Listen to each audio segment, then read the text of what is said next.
أعوذ بالله من الشيطان اللعين الرجيم. بسم الله الرحمن الرحيم. الحمد لله رب العالمين، والصلاة والسلام على أشرف الأنبياء والمرسلين، سيد الأولين والآخرين، شفيع المذنبين، رحمة للعالمين، عبد القاسم محمد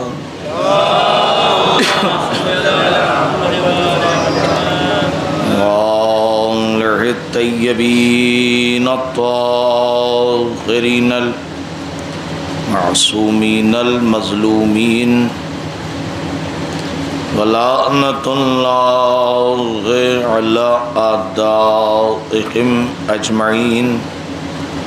أما بعد، فقد قال الله تعالى في كتابه الكريم، وهو أصدق الصادقين وقوله الحق.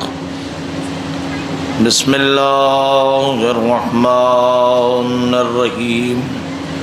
الذي خلق الموت والحياة ليبلوكم أيكم أحسن عملا. صلوات محمد علیہ.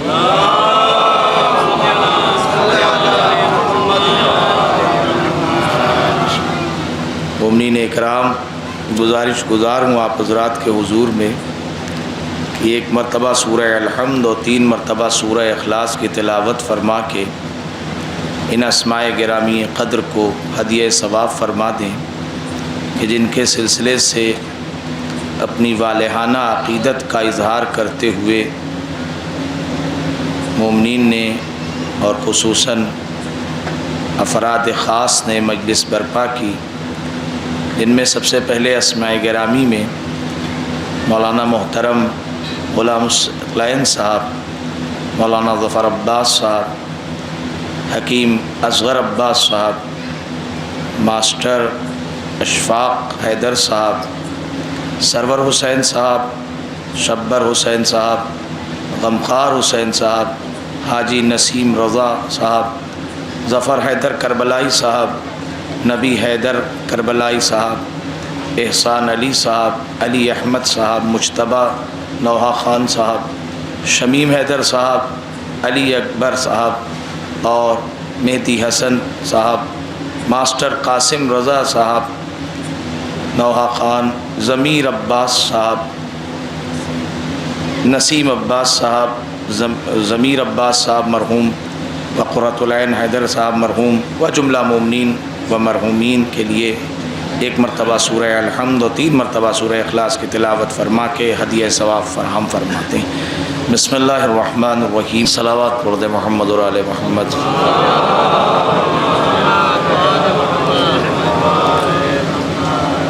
سب سے پہلے تو جن مرحومین کے سلسلے سے فاتحہ خوانی اور ایصال ثواب فراہم کرنے کے لیے تلاوت کلام الہی کا ذکر اور التجا ہوئی، اللہ ان تمام مرحومین کو جوار معصومین میں جگہ عطا فرمائے. یہاں جتنے بھی حاضرین حضرات ہیں یا جو تشریف لائیں گے، اللہ سب کو جزائے خیر عطا فرمائے. اور خدا بندہ تجھ سے توسل کرتے ہیں، اگر ہماری عزاداری، ہماری مجلسیں، سوز و سلام، مرثیے و کلام، خدمات اعضاء، جذبات اعضاء پروردگار تیری بارگاہ میں قابل قبول ہے تو میرے اللہ شب جمعہ ہے، تجھ سے توسل کرتے ہیں پروردگار ہم سب کو کربلا معلیٰ کی زیارت نصیب فرما۔ دعا کی قبولیت کے لیے بآواز بلند نعرہ صلوات۔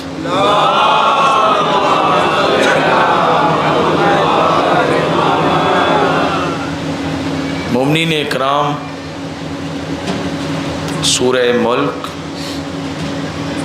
آیت نمبر 2،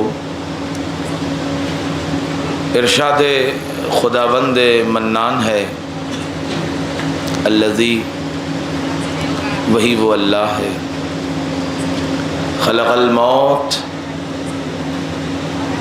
جس نے موت پیدا کیا۔ غیرت کے سمندر میں ابھی بشریت ڈوب رہی تھی کہ قدرت نے شعور کو سنبھالا لوگوں کے اور آواز دیا والحیات، اور ابھی رمق حیات آثار کی شکل میں چہرے سے نمایاں تھا کہ قدرت نے خط فاصل کھینچ دیا، حیات اسی کے لیے جو آزمائش میں کامیاب ہوگا۔ لفظ آسان کر دوں، قدرت کی طرف سے یہ اعلان تھا، ہم نے موت پیدا کیا، اور اپنی جہت کا یہ منفرد لفظ گرچہ قرآن میں ہے مگر اس کی سنگینی اور اس کی تلخی اور اس کے احساسات اور اس کے ہمارے کردار اور اعمال کی بنیاد پر بنائے ہوئے خوف کے آثار، بشریت متزلزل ہو کے رہ گئی۔ موت، خالق بشر نے آواز دیا نہیں، فقط موت نہیں، گھبراؤ نہیں، والحیات، ہم زندگی بنائیں گے۔ اور حیات کا سرور سر چڑھ کے بولنے کو تھا کہ قدرت نے لہجہ بدل کے آواز دیا کہ جو آزمائش میں کامیاب ہوگا، حیات اسی کے لیے۔ اب لفظ آسان اور کر دوں، 2 بار کر چکا، اپنی ترکیبات کے اعتبار سے آپ کے حضور میں گوشت گزار۔ حیات، حیات بدن کی بقا کا نام نہیں ہے، مقصد کی بقا کا نام ہے۔ ابھی نظامت میں آپ نے اشعار مرحومین جو شعراء تھے ان کے آپ نے سنے، بدن خاک میں گیا نا، مگر مقصد محبت اہل بیت کے سلسلے سے اشعار، کلام سب تو باقی ہے نا۔ اس کا مطلب یہ ہے کہ حیات مقصد کی بقا کا نام ہے۔ اگر مقصد زندہ ہے، اگر مقصد زندہ ہے، حیات، مقصد اگر مر گیا بے مصرف ذکر۔ جلدی سے ذہن آمادہ کر دو، اور اس عنوان کے تحت میں آپ کے حضور میں، چونکہ ایک منفرد تو نہیں کہہ سکتا مگر پھر بھی میں وارد بیان ہوتا ہوں اس عنوان سے کہ مرحومین کی مجلس، اور یہ خیال رہے گا مجھے مصائب تک۔ ہر آدمی یہ سوچتا ہے کہ کچھ کر جاؤں جو اپنوں کے لیے، اپنے لیے ایک ایسا ثمراور ہو جو میرے مرنے کے بعد بھی کام آئے۔ تو ہر آدمی کا یہ اختیار ہے، سب سوچتا ہے ذرا سا اس خشک وادی سے میں گزر جاؤں، ہر فرش کا جہاں تک حد ہے اور جہاں تک اس کا حد ترخص مجھے دکھ رہا ہے وہاں تک وہ بھر جاوے تو پھر وادی میں اور مزید اضافہ ہو بیان کے اعتبار سے۔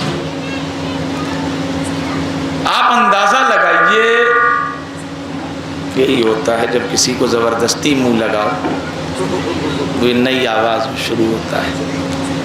آپ اندازہ لگائیے کہ اگر انسان، ایک اور صلوات ارشاد فرما دیں،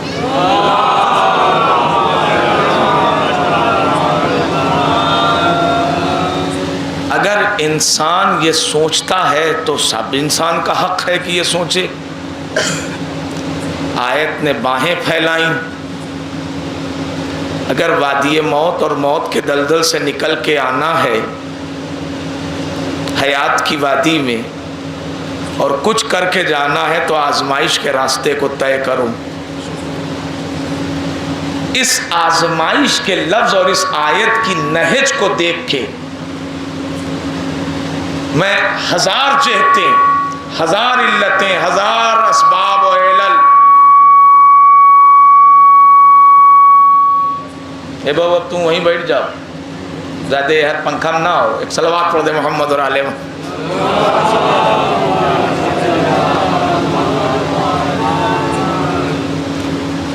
ایک دور کر ایک ہے، ہزار علتوں میں، ہزار جہتوں میں کچھ لوگ ایسے ہیں، توجہ، کچھ لوگ ایسے ہیں جو موت کے دلدل سے ابھر کے وادی حیات میں آئے، اور حیات کی وادی میں آ کے انہیں ایسی حیات نصیب ہوئی، ایسی حیات کہ اب قیامت آ جائے ان کے نہ نام کو موت آئے گی نہ ان کی عزت کو موت آئے گی۔ میں ذکر آگے بڑھا رہا ہوں، ان کے نام کو موت نہیں آ سکتی، ان کے مقصد کو موت نہیں۔ کیوں؟ کہ وہ انسان نہیں تھے، ان کے جذبات نہیں تھے، ان کی زندگی نہیں تھی، ان کی ذمہ داری نہیں تھی، مگر جب آزمائش کا وقت آیا اور حسین کی نصرت نے صدا بلند کر دیا، میرے عزیزوں ساری دنیا بھری تھی مگر نصرت حق کے لیے چند اٹھے، اور ایسا اٹھے کہ وادی حیات میں جا کے پناہ لیا، وادی حیات میں جا کے پناہ لیا۔ اور صحیح بات تو یہ ہے کہ جن کے صدقے میں حیات خلق ہوئی ہو، جب انہوں نے دیکھ لیا، دیکھیے امامت کی نگاہ کیا ہوتی ہے۔ امامت کی نگاہ آج کے بچوں کو سمجھانے کے لیے میں ایک گزارش کر دوں، ہم سن اور کم سن کے لیے، ایک چیز ہوتی ہے اسکیننگ۔ آپ اسکین ہو گئے، آپ ایئرپورٹ سے گزرے، اسکین ہو گئے، آپ کچھ چھپا کے تو نہیں لے جا سکتے نا، ایئرپورٹ پر، مالز میں، کہیں آپ الگ الگ جگہوں میں وہ اسکیننگ مشین لگے تھے جو پوری باڈی کو اسکین کر لیتی ہے۔ تو انسانوں کا بنایا ہوا ابزار، انسانوں کا بنایا ہوا ایک ایجاد کسی ذات کو اسکین کر لے، جہاں سراپا کائنات کا مختار کھڑا ہو، جہاں کائنات کا سراپا مختار کھڑا ہو، جو 2 انگلیوں میں کربلا سے مدینہ دیکھتا ہو، جو 2 انگلیوں کے درمیان کربلا سے مدینہ دیکھتا ہو، وہ سامنے والے کی نیت نہیں جان پائے گا۔ یہ بھیڑ میں آئے ہیں کہ بس جے جے کار کرنے کے لیے، کہا نہیں، کربلا پہنچے ہی وہی کہ جن کے اندر حیات لینے کی طلب تھی، کربلا پہنچے ہی وہی کہ جن کے اندر حیات لینے کی طلب تھی۔ اور حسین نے بازوں کو، قدموں میں گرے ہوئے افراد کو، اب میں جملہ گزارش کر جاؤں، قدموں میں گرے ہوئے افراد کو جب اسکیننگ کر لیا کہ یہ واقعاً حیات کی طلب میں آیا ہے، تو سینے سے لگا کے افتخار عطا کر دیا،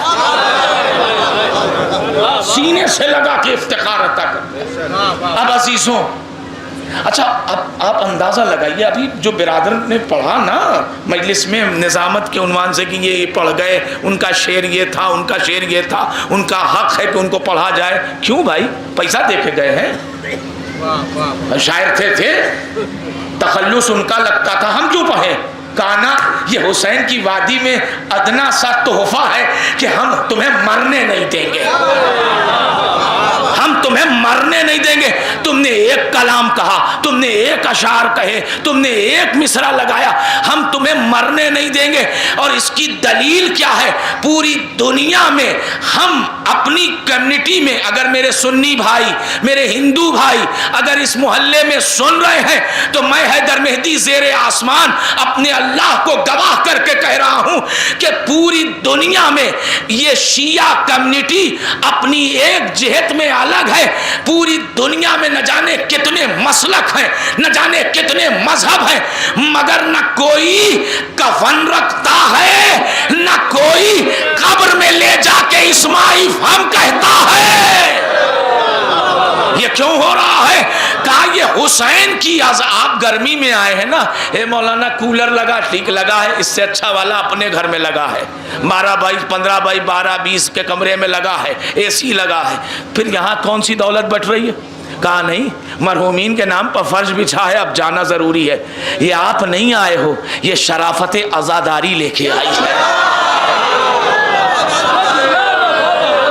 آپ نہیں آئے ہو, کوئی اس ماحول میں نہیں بیٹھا. پوری دنیا میں اکیلے ہم ہیں جو اپنے لیے کفن رکھتے ہیں اور اپنے مردوں کو قبرستان لے جا کے قبر میں بھی مردہ نہیں جانتے. یہ شانہ ہلا کے حیات کی ضمانت بتاتی ہے کہ حسین کا عزادار کو بھی مرنے نہیں دیتا. حسین عزادار کو بھی مرنے نہیں دیتا. عزادار کو تو جو حسین کے پاس ذمہ دار آ گیا, جو حسین کے پاس ذمہ دار آ گیا, اب حسین مرنے دیں گے اسے؟ کہا نا, اتنا اپنے سے قریب کر لیا. اب آپ بتائیے کیا مطلب کبھی کبھی سوچئے نا, کچھ الگ سے بھی سوچا کیجئے. اب تو مجلس شروع ہو گئی, اب میری ہمت اور بڑھ جاتی ہے. جب قبلہ بیٹھے ہوئے ہیں, آقا بیٹھے ہوئے ہیں, تو اب تو میری ہمت بڑھے گی, بھائی میں آمختہ بڑھ رہا ہوں اپنا. تو عرض کروں آپ کی خدمت میں, کبھی کبھی الگ سے سوچا کیجئے, کیا حسین علیہ السلام مدینے سے چلے, مکہ آئے, مکہ سے چلے کربلا آئے, تو 18 بنی ہاشم کافی نہیں تھے؟ ہاں, 18 بنی ہاشم کافی نہیں تھے؟ پھر یہ نصرت کی آواز اور صدا کیوں بلند ہوئی؟ مجھے تو لگتا ہے نصرت کی صدا نہیں, جس کی مدد کو جبریل تڑپ رہا ہو اسے مدد کا چندہ تو نہیں چاہیے تھا. پھر یہ نصرت کی صدا کیوں بلند ہوئی؟ کہا نصرت کی صدا نہیں ہے, در حقیقت اس کی گہرائی میں اترو. حسین بانٹ رہے ہیں حیات, لے جاؤ.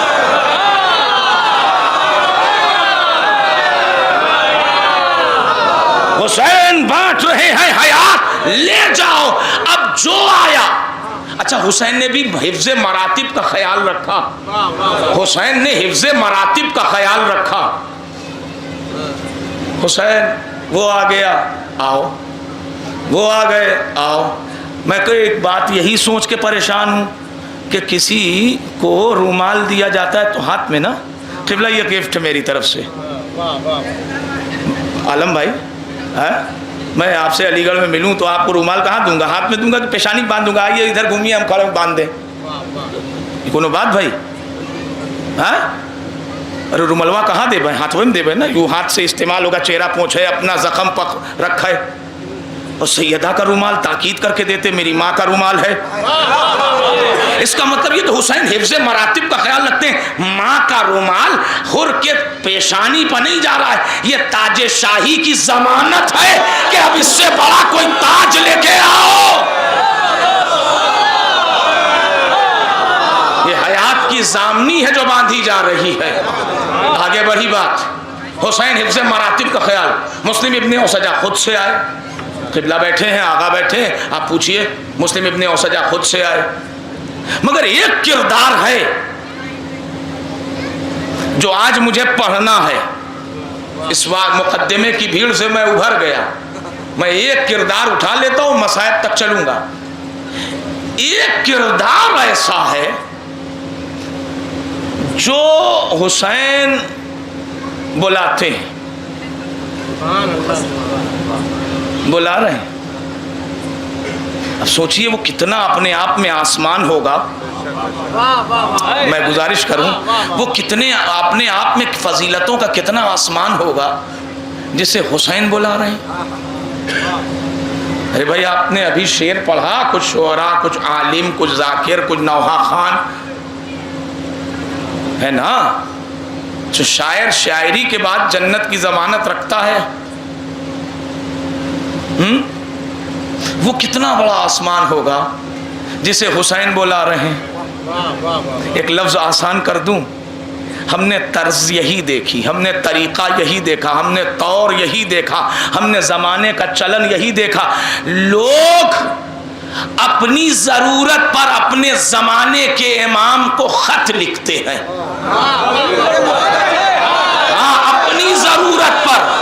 اپنی ضرورت پر اپنے زمانے کے امام کو خط لکھتے ہیں. خط کا دوسرا ترجمہ ہوا آسان عرضی. عریضی کو اور سلیقہ ڈال دیجئے تو پھر وہ ہوا عریضہ. تو مجھے کہنے دیجئے سارا سماج اپنے زمانے کے امام کو خط لکھے, وہ فضیلتوں کا کتنا بڑا آسمان ہوگا جس کو اس کے زمانے کے امام نے خط لکھا.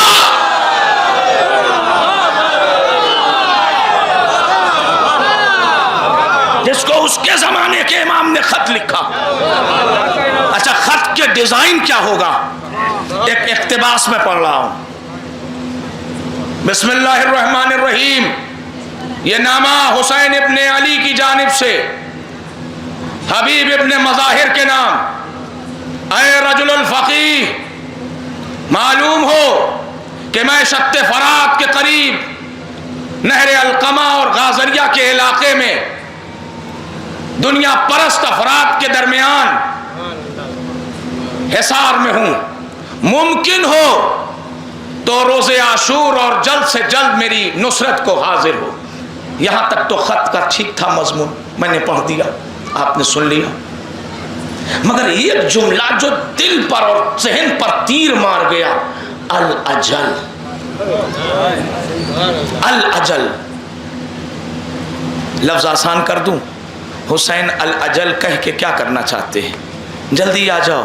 پھر وہی لفظ جس کی مدد کے لیے جبریل اپنے آپ میں تڑپ رہا ہو, وہ حبیب کے لیے الاجل کیوں لکھ رہا ہے؟ کہا نہیں, حبیب کو الاجل کہہ کے نہیں بلایا جا رہا ہے. ایک پرفیکٹ کیریکٹر ہے, میں کیسے کہوں, ایک کامل کردار ہے کہ جسے حسین آواز دے رہے ہیں. اب تشنگی دوستی اس بات کا تقاضا نہیں کرتی کہ ایک دوست دوسرے دوست سے دور رہے. تو پھر مجھے آسان کر کے کہنے دیجئے حسین حبیب کو نہیں بولا رہے تھے, ایک سلیقے کے کردار کو بولا رہے تھے. اور آسان کر دوں, ایک جملہ آج جلال پور عثمان پور کے اس مجلس سے پیغام کے طور پر, کیا حسین کے لیے 18 بنی ہاشم کافی نہیں تھے؟ اگر جس نہج کا پروگرام تھا, جس نہج کا عنوان تھا, ٹھیک تھا, اور بھی لوگ آ گئے تھے, ٹھیک ہے, ویلکم, آئیے, خوش آمدید, مرحبا, آئیے, تشریف لائیے, آ گئے. یہ ان کو بلایا کیوں جا رہا ہے؟ اور ایک لفظ مقید کیا جا رہا ہے, پن پوائنٹ ہے, ایک لفظ قید کیا جا رہا ہے. قبلہ گزارش ہے, بزرگوار گزارش ہے, اہل عزا ہاتھ جوڑ کے حیدر مہدی التجا کرتا ہے. یہ ایک لفظ رجل الفقیہ, اے مرد فقیہ, اے فقیہ من, میرے پاس آؤ. کیوں؟ جیسے قرآن ہر دور کے لیے, ویسے ہی امام ہر دور کے لیے. اگر پہنچا لے جاؤں, جیسے قرآن ہر دور کے لیے, ہر زمانے کے لیے, ہر ساعت کے لیے, ہر نہج کے عنوان سے درس ہے, ویسے امام بھی. امام کا یہ رجل الفقیہ کہہ کے انوائٹ کرنا ذہن بشر پر ایک چوٹ ہے اس زمانے میں. امام شاید خاموشی کے ساتھ آج سے 200 برس پہلے یہ نہیں بات سمجھی جا سکتی تھی, مگر آج فل فلیش طریقے سے سمجھی اور سمجھائی جا سکتی ہے. کیوں؟ وہ ایشو ہی نہیں تھا 200 سال پہلے جو اب ہے. امام نے رجل الفقیہ کہہ کے انوائٹ اس لیے کیا کہ امام کو یہ آگاہی تھی کہ کوئی زمانہ آئے گا جب فقہا کے سلسلے سے بدتمیز زبان کھولیں گے. میں جملہ کہہ رہا ہوں، امام میں آج ہی کہہ دوں فقیہ کیا مطلب، فقیہ ان دا سینس کیا. امام فرماتے ہیں میری بنائی ہوئی کربلا عباس، میری بنائی ہوئی کربلا اکبر، میری بنائی ہوئی کربلا اصغر. اور عزیز و آخر تک جملہ امام ایک میسج دے رہے ہیں، جب میری بنائی ہوئی کربلا بغیر ایک فقیہ کے ادھوری ہے تو تمہارا دین مکمل نہیں ہو سکتا.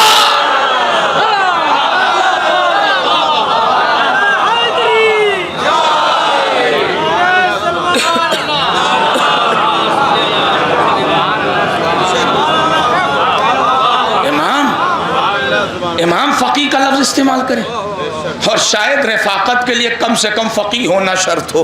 احتمال تو یہ بھی ہے، رفاقت حسین کے لیے، رفاقت امام کے لیے. حبیب دوست ہے نا، تو ایک امام کا دوست کم سے کم فقیہ کی رعایت ہو. اچھا نہج کیا ہے، بلانے کی نہج کیا ہے؟ خط لکھا جا رہا ہے. کب؟ ذرا سا میرے ساتھ رہیے گا، میرے جوان خاص کر منظر کھینچ رہا ہوں. دیکھو بابو، اب خیبر خندق اور مجلس چلائے چکر میں نا یہ سب کیوں پڑھتا اڑتا نہ ہے.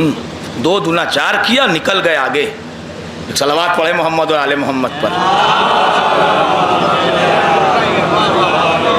مگر ضرورت ہے زمانے کی، زمانے کی ضرورت ہے کہ ہر چیز. جب بچے موبائل پر لگ گئے، ہمارے بزرگوں سے پوچھئے، ہم لوگوں کے پاس، ہمارے بزرگوں کے پاس بہت سی نالج مجلسی نالج ہے،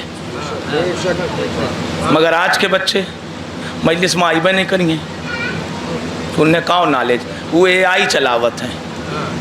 یہ زمانے میں کیوں ہو تو کہتا کہ اب ہمارے لیے اے آئی کافی ہے. اے آئی ہوتا ہے نا، آج جاؤں دے تو ڈھونڈ لو کچھ اور ہو. صاحب یہ فرش ازا زینب کی عطا ہے.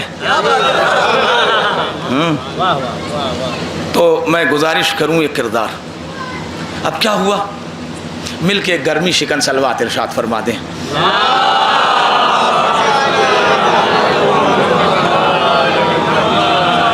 ہوا کیا کہ امام نے خط کب لکھا؟ دیکھیے ذرا سا پس منظر اس کا یہ ہے کہ لشکر آ رہے تھے. ایک لشکر کی تعداد جو ہے، مقدار، کوانٹٹی، وہ 900 ہو، 700 ہو، 800 ہو، جتنی بھی، لیکن ٹھیک ٹھاک ہوتی تھی نا، ٹھیک ٹھاک ہوتی تھی. اور لشکر، آپ نے 26 جنوری 15 اگست کی پریڈ دیکھی ہوگی. سپاہیوں کا اپنا قانون ہے کہ کہیں بھی جاتے وہ مارچ کرتے ہیں، اگر فیسٹیول آنے سے پہلے تو پیر پٹک پٹک کے چلتے ہیں. یہ ایک سائیکو ٹیرر ہے، نفسیاتی دہشت. کنٹرول میں رہو.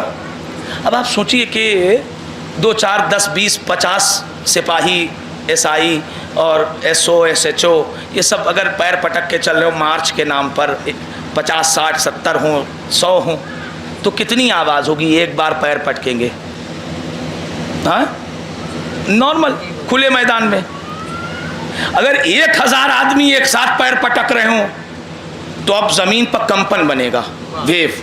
اب سمجھے دل زینب کو کیوں درد کا احساس تھا، زمین کو کربلا کی دھمک کا احساس ہوتا تھا.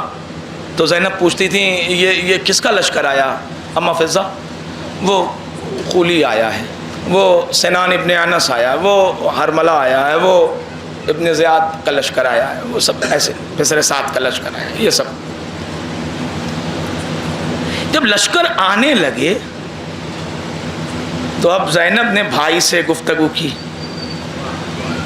ایک جملہ دھیان سے سنیے گا، یہ خاموشی ٹوٹ جائے گی. زینب نے بھائی سے کہا کہ بھیا اس فاسق و فاجر کے اتنے ماننے والے، اس کا مطلب یہ ہے کہ اندھکتی ہر دور میں رہی ہے. اس فاسق و فاجر کے اتنے ماننے والے آپ کا کوئی نہیں، کہاں ہے؟ اچھا اس کامن سے لفظ جو اردو کے ترجمے کی تلچھٹ آئی ہمارے پاس، اس سے ہم یہ سمجھے کہ ہو سکتا ہے زینب لشکر ڈیمانڈ کر رہی ہوں. آپ بھی ابھی ہو سکتا ہے کہ کارڈ لکھا ہو، کبھی 18 غدیر کے موقع پہ کوئی آپ کے فنکشن ہو، اس میں نیوتا آپ نے لکھا ہو، تو گھر کی عورتیں، گھر کے بدھی جیوی لوگ جو ہیں وہ نظر بنائے رہتے ہیں، ان کو سنگل بلائیے، کیا ضرورت ہے میں اہل و عیال، ان کو آپ میں اہل و عیال لکھیے صاحب، تو یہ نظر بنائے رہتے. تو لکھنے والا اپنی اچھی خوشخط رائٹنگ میں وہ لکھتا ہے، تو کالا یقول کرنے والے آس پاس کھڑے رہتے یا نوک پلک رکھنے والے. جس وقت حسین نے زینب کے بیان پر کہ اس کے اتنے ماننے والے آپ کا کوئی نہیں، تو حسین نے کہا کہ ہاں ہے. قلم دعوات آیا، اچھا بڑی آسانی سے مل گیا، میدان ہے مدینہ نہیں، میدان ہے مدینہ نہیں، بڑی آسانی سے قلم دعوات ملے. اب حسین تحریر کر رہے ہیں، بسم اللہ الرحمن الرحیم، یہ نامہ حسین ابن علی کی جانب سے. اے مرد فقیہ، تو زینب کو تو اعتراض کرنا چاہیے تھا نا کہ بھیا میں لشکر کی ڈیمانڈ کر رہی ہوں، آپ سنگل پرسنالٹی کو کیوں بلا رہے ہیں؟ مگر خاموشی زینب اور حسین کی تحریر آنے والی حسینی نسلوں کو ایک پیغام دے رہی تھی. حسین اعلان کر رہے تھے میں کربلا معجزے سے نہیں جیتنا چاہتا، حبیب جیسوں کے کردار سے کربلا جیتوں گا. ایک صلوات پڑھ دے محمد اور آل محمد. اور آپ کی حوصلہ افزائی پر ایک جملہ تو یہ ذہن میں آ گیا، یہ بتائیے کہ یہ لشکر کی ڈیمانڈ یا ایک پرسنالٹی بھی اگر انوالو ہو رہی ہے قبلہ، تو یہ زینب کے کہنے پر آ رہا ہے نا معاملہ سامنے، تو زینب کہہ رہی ہیں. زینب کیوں کہہ رہی ہیں؟ بی بی آپ ثانیہ زہرا ہیں مرتبے کے اعتبار سے کربلا میں، آپ یہ کیوں کہہ رہی ہیں؟ بھئی امام سے کہا ایک آدمی کو خط لکھا گیا، ایک آدمی بڑھا، تو یہ زینب کا کام تو نہیں تھا، اس کے میں اتنے ماننے والے آپ کا کوئی نہیں. بھئی کربلا میں لشکر کا علمدار کون؟ حضرت عباس. تو لشکر میں گھٹاؤ اور بڑھاؤ کی ذمہ داری کس کے پاس ہوگی؟ توجہ، لشکر میں گھٹاؤ یا بڑھاؤ کی ذمہ داری کس کے پاس؟ کمانڈر کے پاس نا. تو عباس چپ کیوں ہیں؟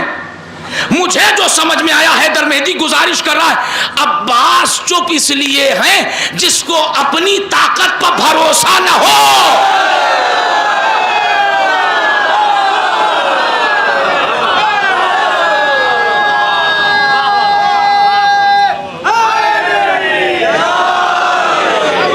جس کو اپنی طاقت پر بھروسہ نہ ہو وہ لشکر گھٹاؤ یا بڑھاؤ کی بات کرے. اب زینب بول کیوں رہی ہے؟ کہا زینب بول نہیں رہی ہے، اپنے منصب کا اعلان کر رہی ہے کہ میں زینب بن کے نہیں آئی ہوں، ثانیہ زہرا بن کے آئی ہوں. ایک صلوات پڑھ دے محمد اور آل محمد.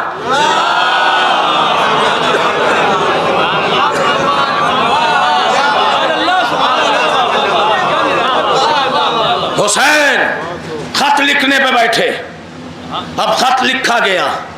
خط کی نوعیت یہ ہے کہ خط جا رہا ہے. اچھا دیکھیے، امام ہیں، زینب نے جس وقت آبجیکشن کیا کہ بھیا اس کے اتنے ماننے والے آپ کا کوئی نہیں، حسین خالی فرات سے کہہ دیتے، فرات میرے ماں کے مہر میں ملی ہو، موسیٰ عصا ماریں تو اپنے جذبہ عقیدت کا اظہار کر دے سینہ چیر کے دریائے نیل، اور فخر موسیٰ اگر اشارہ کر دیتا تو کیا فرات اپنا روٹ نہ بدلتی؟ فرات کو نہ کہتے، زمین پر دھمک مار کے کہتے تراب میں ابن ابو تراب. جس حصے پر فوج آدھا کھڑی اپنا سینہ شاہ کر اور انہیں نگل لے. ہو سکتا تھا کہ نہیں ہو سکتا تھا؟ تو نہ تراب کو کہا نہ فرات کو کہا، آفتاب ہی سے کہہ دیتے میرے باپ کے اشارے پہ چلنے والے. میرے باپ کے اشارے پر چلنے والے. اس حصے پر اتنی گرمی بڑھا دے، ان کے دل تو ویسے ہی حسین کی دشمنی میں جل رہے ہیں، ان کا بدن بھی جھلس جائے. ہاں ہو سکتا تھا. نہ تراب کو کہا، نہ فرات کو کہا، نہ آفتاب کو کہا. کیوں؟ اس لیے کیونکہ حسین اپنے مختار کل ہونے کے بعد معجزے سے کربلا نہیں جیتنا چاہتے تھے۔ ایک پرفیکٹ کیریکٹر انوائٹ ہو رہا ہے۔ اب ادھر سے خط چلا، ادھر وہ دو روایتیں ہیں کہ وہ یا تو کھانا کھا رہے تھے یا خضاب لگا کر کے لینے کے لیے بازار گئے تھے۔ اور مجھے اس سے بحث نہیں، جو آپ تکیہ کر لیں آپ کے علماء کے سورس سے آپ کو مل جائے۔ مگر ڈیوٹی آور کب سے شروع ہوا؟ آپ کا مجتہد، یہاں سب تقلید کرتے ہیں ماشاءاللہ، آپ کا مجتہد آپ کو ڈائریکٹ کسی زائر کے نام، زائر کے ذریعے آپ کو کوئی لیٹر بھیجتے، چلے آئیے یا یہ کام آپ کر لیجئے گا وہاں، تو جیسے ہی آپ کا ڈیوٹی آور تب سے شروع ہوگا جیسے ہی لیٹر ریسیوڈ ہوگا۔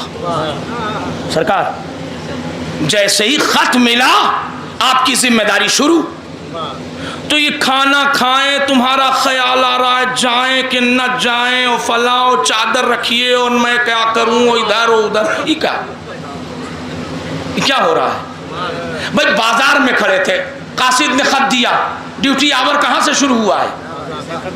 جیسے ہی خط ملا انہوں نے تحریر پڑھی، حکم امام جاری ہو گیا۔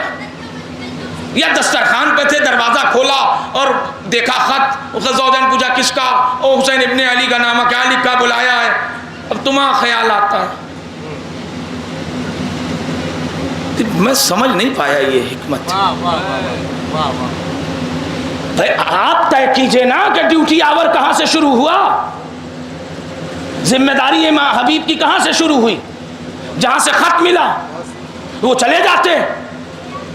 کیا کہنا حسین کے لکھے ہوئے لفظ فقی کی لاج رکھی، اگر چلے جاتے، اب جملہ آپ تک پہنچنا چاہیے، چلے جاتے تو بدطینت مورخ کو اختیار تھا، کون جانے زوجہ کا عقیدہ کیسا، چونکہ اس کے پاس پہلے کا عقیدہ تھا، کون جانے کس عقیدے کی مالک۔ بہت سے ایسے لوگ تھے، بہت سے ایسے لوگ تھے جن کے عقیدے صاحب، لوگ کی بات چھوڑ دیجئے، اصحاب کی بات چھوڑ دیجئے، خود بیت رسول میں بہت سے لوگ تھے جن کے عقیدے کا جھول آج تک ثابت نہیں ہو پایا۔ تو اگر فقیہ کہہ کے انوائٹ کیا جا رہا ہے تو فقیہ کی ایک ذمہ داری یہ ہے کہ فقیہ اپنے ساتھ رہنے والوں کا بھی عقیدہ بتائے۔ حبیب کو زوجہ نہیں لے جانا تھا مگر جذبے کو قیامت تک اجاگر کر دینا تھا کہ زوجہ باطل پرستی میں نہیں ہے، فقیہ کی زوجہ ہے حسین کی محبت میں۔ ایک صلوات پڑھ دے محمد اور آلہ۔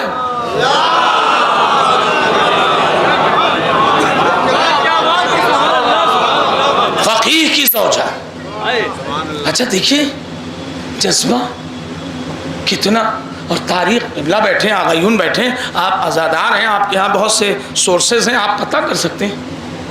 کوفے کے حالات بہت دیگرگوں ہوئے، مگر جو عورت یہ کہہ رہی کہ چادر رکھو، اس عورت کا کردار کوفے میں کیا ہوگا؟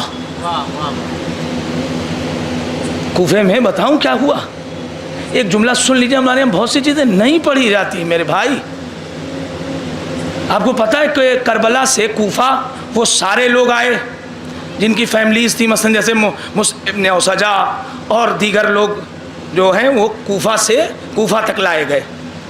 ان کے گھر کے لیے سب سے، ان کے خاندان میں یہ بات پھیلی کہ کوفہ سے سارا معاملہ ہی اٹھا تھا، خط جا رہا ہے، حسین آ رہے ہیں، لیجئے مسلم شہید ہو گئے، کچھ دن بعد حسین شہید ہو گئے، یہ ناکہ بندی بتا رہی ہے۔ یہ خواتین نے کیا کیا حقین کا، میں اپنی ذاکری نہ چمکاؤں، ان کے بارے میں بیان کروں، یہ ان کے اندر اتنی کیپیسٹی تھی، اتنی قوت تھی، اتنی درک مطالب کے صلاحیت تھی کہ زینب جیسی استاد سے انہوں نے اسیری کے حال میں ایسا سیکھا۔ اب جملہ سنیے گا کہ اب اہل بیت علیہم السلام کے ساتھ یہ ساری خواتین، یہ ساری فیملیز جو ہیں ایرسٹ ہوئی۔ اب جن کے گھر کے رشتہ داروں کو پتہ چلا کہ وہ تمہارے قبیلے کے بھی لوگ ہیں، وہ تمہارے قبیلے، انہوں نے ہر مرحلے میں آ کے پلانٹی جریمہ جرمانہ دیا اور اپنے گھر کی خاتون کو چھڑا لے گئے، اور زینب چاہتی بھی یہی تھی۔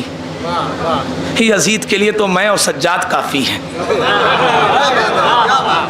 یہ جو توابین اور یہ جو انقلاب اور یہ جو منقلب کہ عبید اللہ ابن زیاد کو چھوڑنا پڑ گیا کوفہ، یہ کہاں سے ہوا؟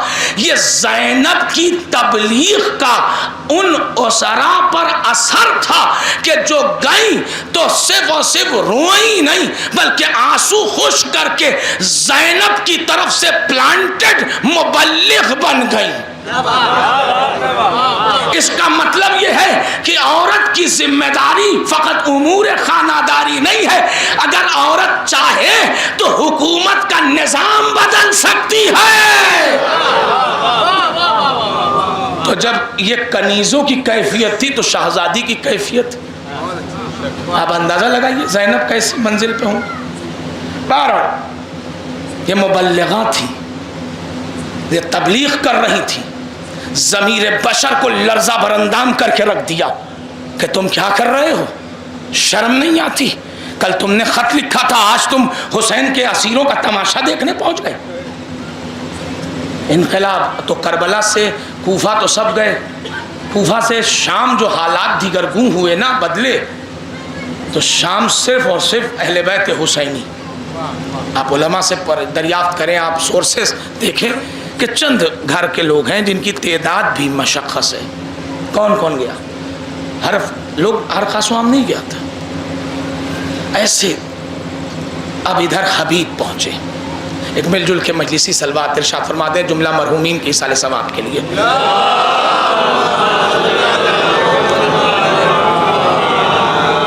عزیزان محترم، خط لکھا، فقیہ کہا، بلوایا، اور اسیری. میرے جوانوں، آج جو ہم بیٹھ کے عزاداری کر رہے ہیں نا، اتنی آسان راستے سے نہیں آئی ہے. یہ کوفے کی کنڈیشن یہ تھی کہ انٹری پر کوئی پابندی نہیں تھی. کوفے میں کوئی آ جائے، ایگزٹ پر ساری پابندی، ساری ناکہ بندی. کوئی جا نہیں سکتا. آئے ہو تجارت کرنے، رکو، جب ہم چاہیں گے تب جانا، رہو اپنے انتظام سے. ایسے حالات میں ایک ضعیف کا تیز رفتار گھوڑے پر بیٹھ کے وادی کربلا تک رسائی. میں تاریخ کے جھروکے سے جھانک کے دیکھ رہا تھا، ایسا لگ رہا تھا کوئی بوڑھا ہے جو حیات کا متلاشی بن گیا، حیات کا متلاشی. اور حبیب کاسہ حیات لے کے بارگاہ حسین تک پہنچے. تاریخ کہتی ہے کہ کشش کا احساس ہوا، رفاقت کی کشش کا احساس ہوا. اور حسین اپنے خیمے میں مصلی پر ایک مرتبہ سجدے سے سر اٹھا کے بلند آواز میں کہا، عباس و اکبر دوڑو، کوفے سے میرا مہمان، میرا دوست آ رہا ہے، راہ پہنائی، ویلکم، استقبال کرو. اور تاریخ کے لفظیں کانپ گئیں جب دیکھا کہ عباس و اکبر تو بڑے تھے مگر ان سے تیز رفتار پہ حسین بڑھے. سلام سلام اس عظیم کردار پر جو فضیلتوں کا اپنی جہت میں آسمان ہے، جس کے استقبال کے لیے حسین جائیں. اور حبیب نے جو آتا دیکھا امامت کو، یہ جس چلتے گھوڑے سے کود گئے اور قدموں میں گرے. دونوں میں معانقہ ہوا، بغل گیر ہوئے. دونوں نے اپنے رخسار کو ایک دوسرے سے لگایا، ایسا لگا جیسے کب کے بچھڑے ہوں. ارے میرا دوست آ گیا، ارے میرا دوست آ گیا، ارے میرا دوست آ گیا. سلام ہو ایسی وادی پر جہاں لفظ دوستی پر بھی کام کیا گیا. اور آج میں ایک جملہ کہوں عثمان پور کی اس مجلس میں، میرے عزیزوں، ہر کس و ناکس کو دوست نہ بناؤ. یہ دیکھو عزادار ہے تو دوستی کرو، عزادار نہیں ہے واٹس ایپ پر الجھا دے، فیس بک پر روک لے، کوئی ویڈیو دکھا کے کنارے کر دے تو وہ سب کچھ ہوگا، دوست نہیں ہو سکتا، دوست نہیں ہو سکتا. حساس پہلو ہے. اب حبیب معانقہ کرتے. تاریخ کہتی ہے کہ حبیب اس وادی میں آ گئے جہاں حسین ہے. مرحبا کے نعرے بلند ہوئے. اور ایک روایت ہے جو جہت بدل کے بھی ہے، لیکن بہرحال تاریخ کہتی ہے کہ جیسے یہ خوشی کا لہجہ مرحبا مرحبا مرحبا یا حبیب، مرحبا یا رجل الفقیہ، یہ سب کے نعرے بلند ہوئے نا، تو یہ لہجہ خوشی کا سماعت زینب سلام اللہ علیہا تک پہنچا۔ زینب نے پہلو میں کھڑی ہوئی حضرت فضہ سے پوچھا، اماں فضہ جب سے ہم کربلا آئے ہیں ایسا لہجہ خوشی کا تو سنا نہیں، خیر تو ہے؟ کہا بی بی مبارک ہو، حبیب آئے ہیں۔ ہائے جس کے نام سے ہی رفاقت جھلک رہی ہو، حبیب آئے ہیں۔ اب بھائی کا دوست بھائی ہوتا ہے، سماج کا یہی تو طریقہ ہے، بھائی کا دوست بھائی ہوتا ہے۔ کیا کہنا، زینب نے اس رشتے کو اتنا آبرو دیا۔ حبیب، عمر تو آیا تھی، حبیب آئے ہیں؟ کہا بی بی آپ کے بھائی کے خط کا جواب آیا ہے، تحریر گئی تھی تصویر آئی ہے، تحریر گئی تھی تصویر آئی ہے۔ اب ایک مرتبہ جیسے ہی یہ سب سنا، ایک مرتبہ زینب نے آواز دیا، اماں فضہ دہلیز تک جائیے، دروازے تک، اور کہیے کہ ثانیہ زہرا حبیب کو سلام کہہ رہی ہیں، بل وہی جیسے آپ سن چکے ہیں اور کے لیے۔ میں ایک مرتبہ جیسے، اچھا ماں اور بیٹی نے، میں ایک جملہ تو کہی دوں، ماں اور بیٹی نے اپنے اپنے دور حیات میں اپنے عمل سے خط فاصل کھینچا۔ ماں نے اپنے دور میں، بیٹی نے اپنے دور میں۔ زہرا نے کسی کے سلام کا جواب نہ دے کے قیامت تک مردہ بنا دیا۔ زینب نے حبیب کے مقدر کو سلام کر کے قیامت تک زندگی کی سند دے دی۔ ایک صلوات پڑھ دے محمد اور آل محمد۔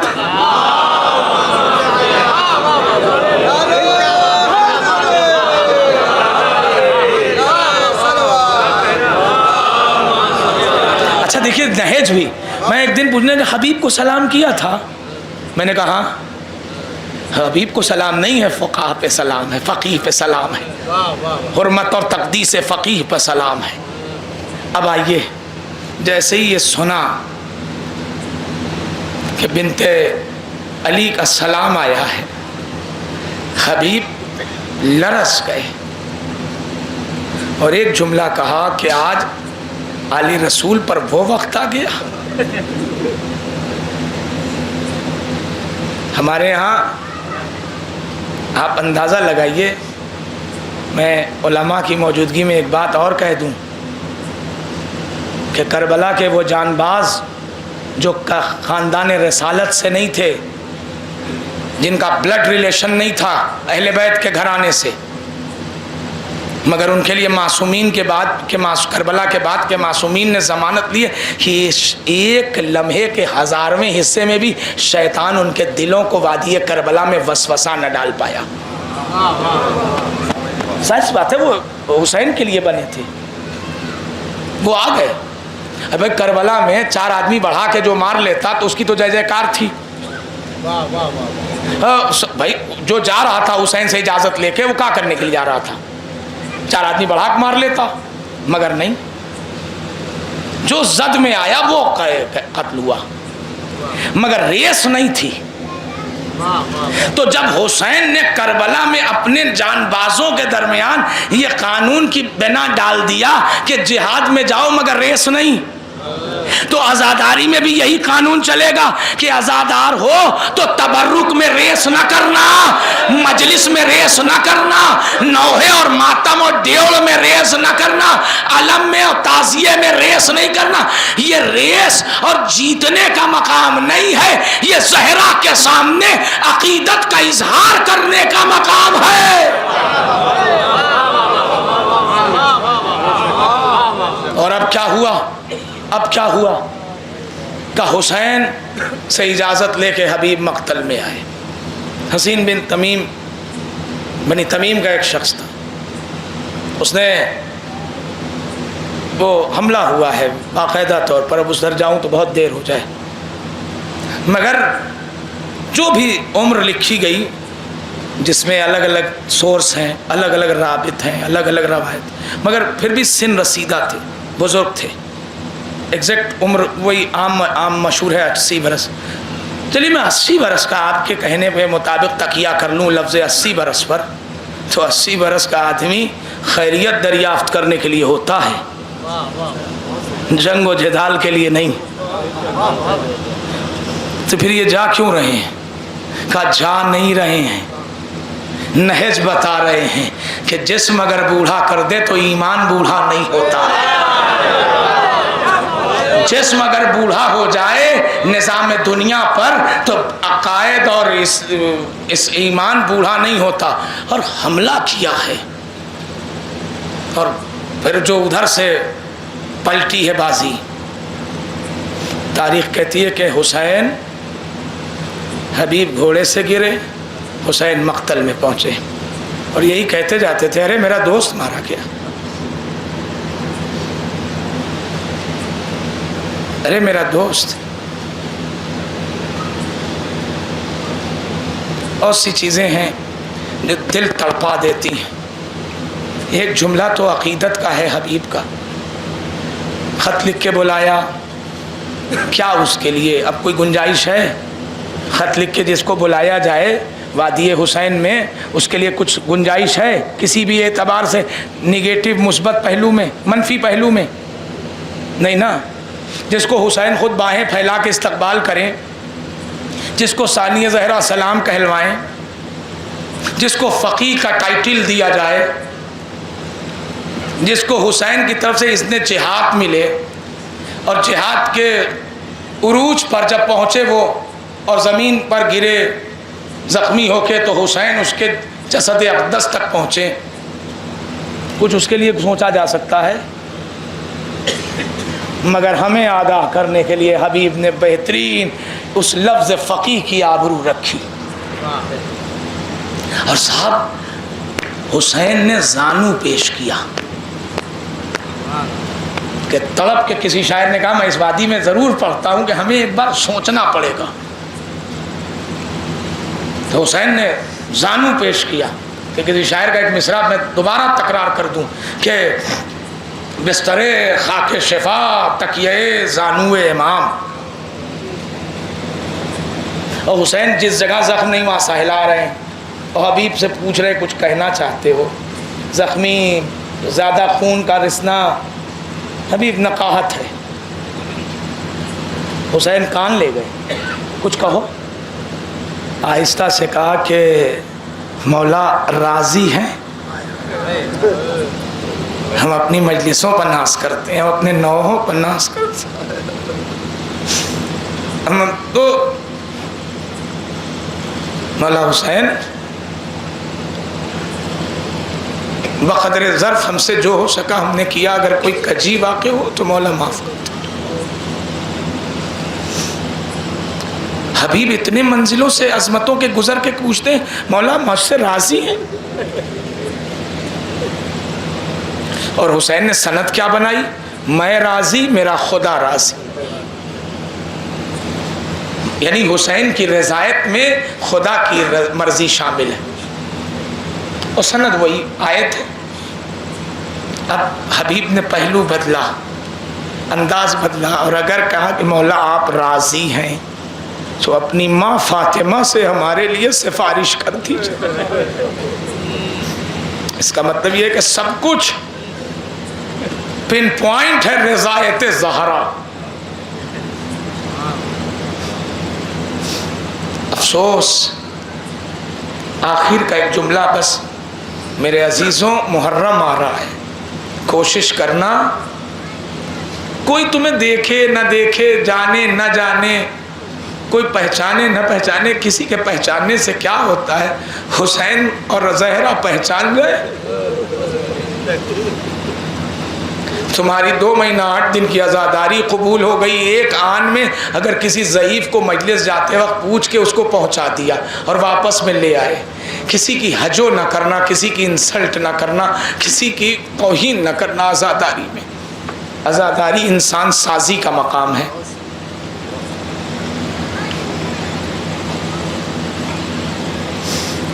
اور جب کسی مجلس میں تم ہو اور بہت زیادہ زور زور سے لوگ گریا کرنے لگے تو سمجھ لینا کہ دعا کی قبولیت کا وقت آ گیا.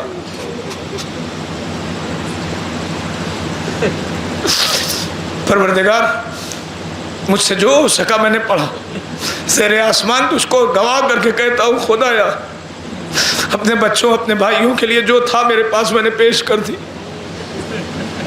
خدایا اس ثواب میں اگر مجھے جو محصول ہوا حاصل ہوا میں نے وہ مرحومین کو ہبہ کیا. پروردگار اسے قبول کرنا.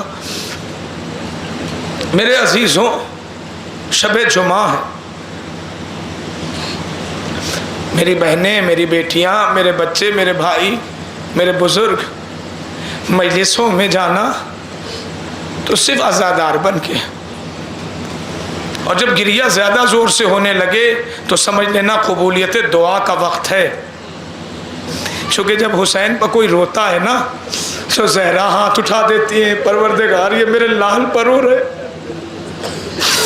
پروردگار یہ میرے بچے پر رو رہے.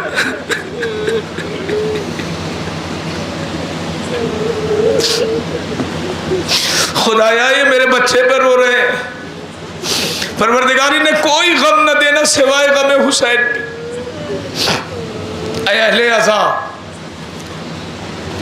بس آخری 2-4 جملے مجلس تمام کر دوں. شب جمعہ مرحومین کے مغفرت کی مجلس ہے. عزیزوں اقربا دوست احباب ذمہ دار سب اس میں شریک ہیں. اے اہل عزا آپ جانتے کہ آپ آئے ہو مجلس میں, خاص کر میرے جوانوں آپ آئے ہو مجلس میں. کہا نہیں اس دور زوال میں بھی اگر کسی شریف سے آپ قرضہ لیجئے یا کسی شریف تینت کو قرضہ دیجئے تو ہوتا کیا ہے جانتے ہیں آپ؟ اگر شریف انسان ہے اندر سے شریف ہے اور اس نے آپ سے قرضہ لیا اپنی مجبوری پر تو اس دور میں ہوتا یہ ہے کہ وہ جب آپ کو دیکھے گا اور مقررہ ٹائم آنے کو ہوگا یا آ چکا ہوگا ہاتھ جوڑ کے کہے گا بھائی ابھی ہو نہیں پایا ہے مگر میں بھولا نہیں ہوں تمہاری رقم. اس دور زوال میں بھی کلیگ میں بھی قرضہ لے کے شریف قرضہ بھولتے نہیں. تو جو لوگ اشرف ہوں آپ اس وقت 10:30 پونے 11 بجے اپنے گھر کا آرام چھوڑ کے اس گرمی میں یہاں بیٹھے ہو تو کیا زہرا فراموش کر دیں گی؟ نہیں کر سکتی. ایک ایک فرد مظلوموں میں ہر فرد کھڑا ہے تمہارے لیے ہاتھ اٹھا کے دعا کرنے کے لیے بشرط کہ ہم حاضر ہو جائیں اپنی دعاؤں کے ساتھ. مجلس تمام کر رہا ہوں میرے عزیزوں. اصفہان ایران کا ایک خوبصورت شہر ہے. اس کے دیہات کے علاقے میں اصفہان کے دیہات کے علاقے میں ایک جگہ پر حضرت عباس کا علم اٹھتا تھا. شب جمعہ اس لیے پڑھ رہا ہوں.